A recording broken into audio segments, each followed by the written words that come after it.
today from Washington, D.C., trial attorney, partner with Brown Rudnick, LLP, lead attorney for Johnny Depp during his defamation case, represents clients in all kinds of complex litigation, commercial litigation. Ben Chew back with us. Ben, great to see you. Great to see you, Vinny. Great to be back. Thank you. I want to get your reaction. It seems like Gwyneth Paltrow's team, she's an A-lister. You have a lot of experience representing an A-lister. Johnny Depp doesn't get much bigger than Johnny Depp. In handling the attention at the courthouse, it looks like they're very concerned about pictures being taken inside the courtroom and pictures being taken outside of the courthouse, so much so that Gwyneth at one point is covering her face. What are your thoughts about that and what it's like for these A-listers? Vinny, as my father would say, I am in violent agreement with you. What has been depicted outside that courthouse is nothing compared to what you've seen in other cases, certainly nothing compared to the Depp case. She needs to lose that blue notebook. I think it comes across as imperious. As you said so well, the courthouse is a public square. This isn't a family vacation away from the crowds when you have a legitimate expectation of privacy.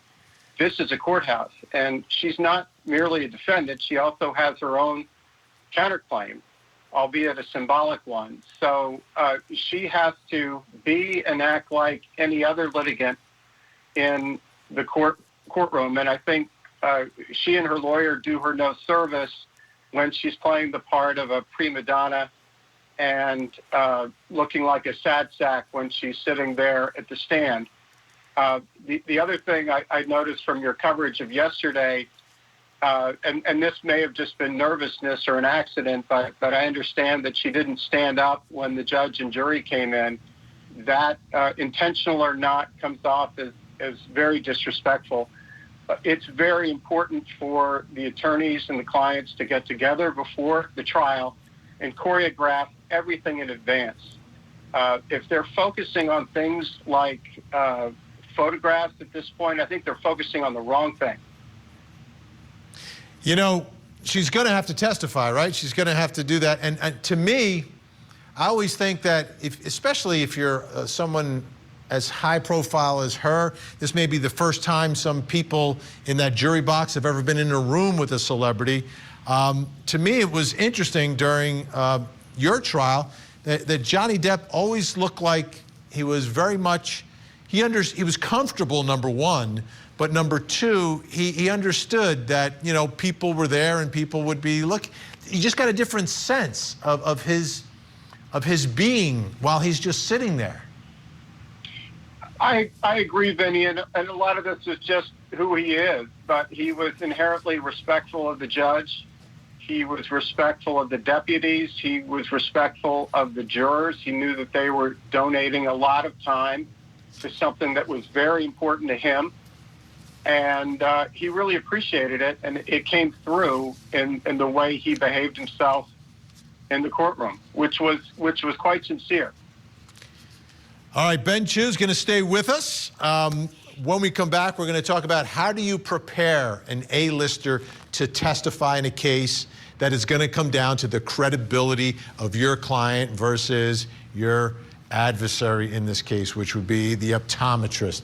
How do you get them ready for that? I mean, they know how to prepare to shoot a movie, but how different is that when you're talking about testifying in front of a jury and then facing cross-examination? We're going to do that, plus coming up next hour.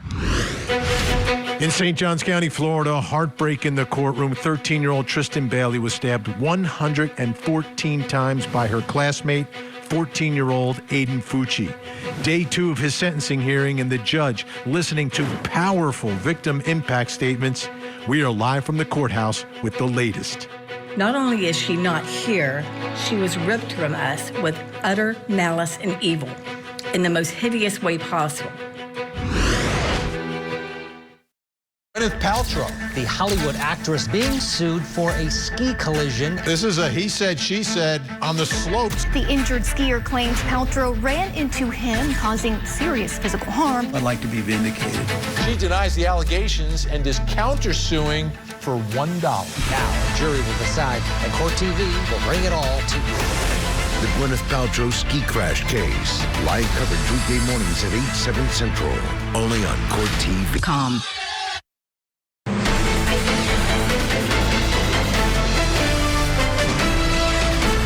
About 6 years ago, Ms. Heard made some quite heinous and disturbing, brought these disturbing criminal acts against me that were not based in any species of truth, but never did I myself reach the point of striking Ms. Heard in any way, nor have I ever struck any woman. Johnny Depp, I mean, on the stand, unlike any witness I've ever seen in my career here at Court TV, the way he turned phrases, the level, the demeanor, and the rapport with the jury. It was amazing to watch. His attorney, Ben Chu, there he is in court with him, is with us tonight. And we're talking about Gwyneth Paltrow.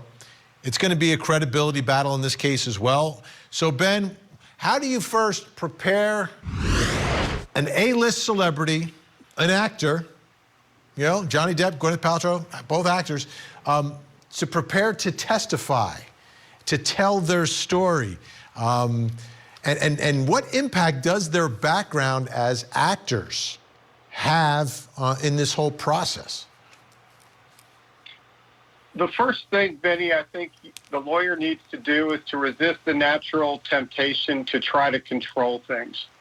This is the client's opportunity, whether it's an actor or not an actor, to tell his or her story. And as you said, whichever of the two parties is the most likable and the most credible is going to win. So what we did with Johnny was to take a step back and let him tell us his story, which he did largely in a chronological way, and have him tell that story the way he wanted to say it. And then we backed the questions in from there. So that way he was able to speak in his own voice. It wasn't the attorney's.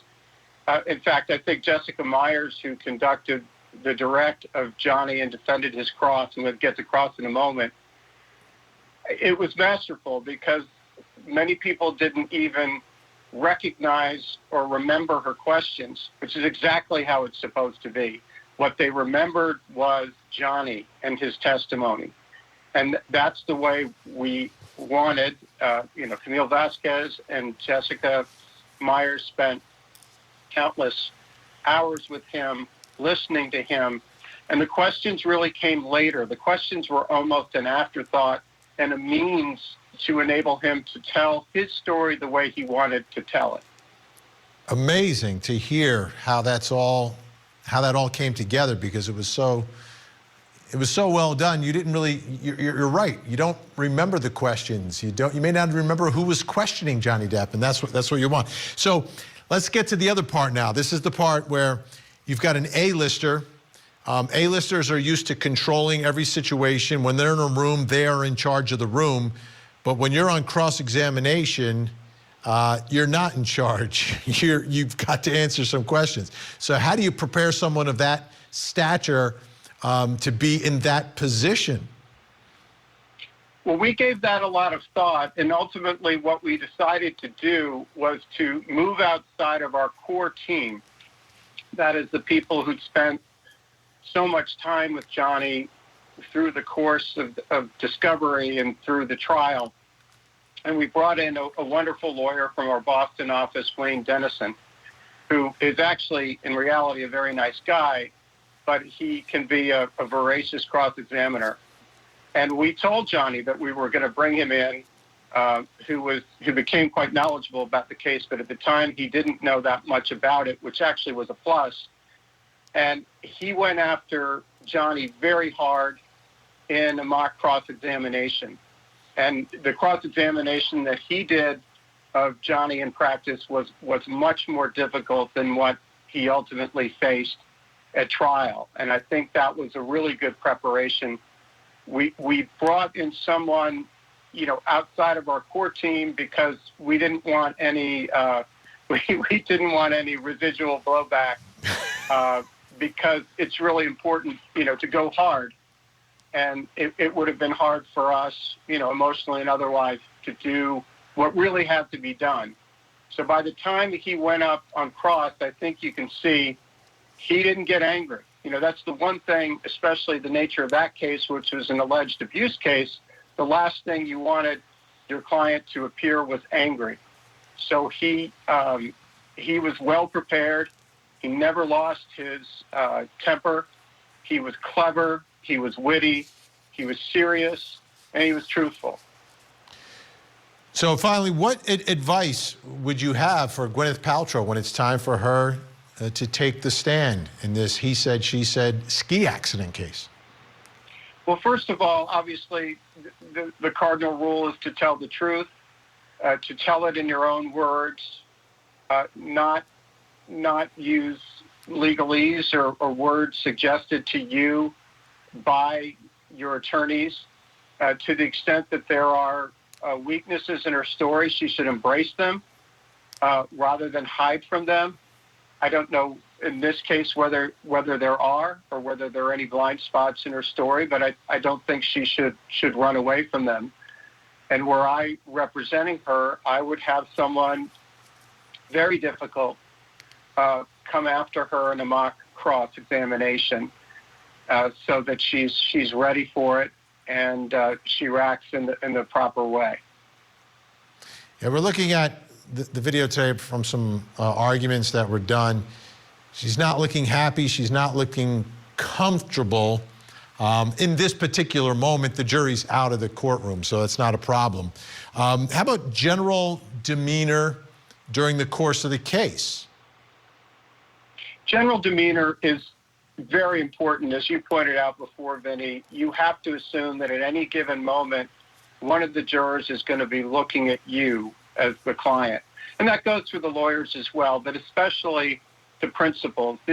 This case, as the Depp case, is all about the two principals, and all eyes are going to be on them at every moment. So they have to be at their best, not slouching, not grimacing, not reacting to negative testimony.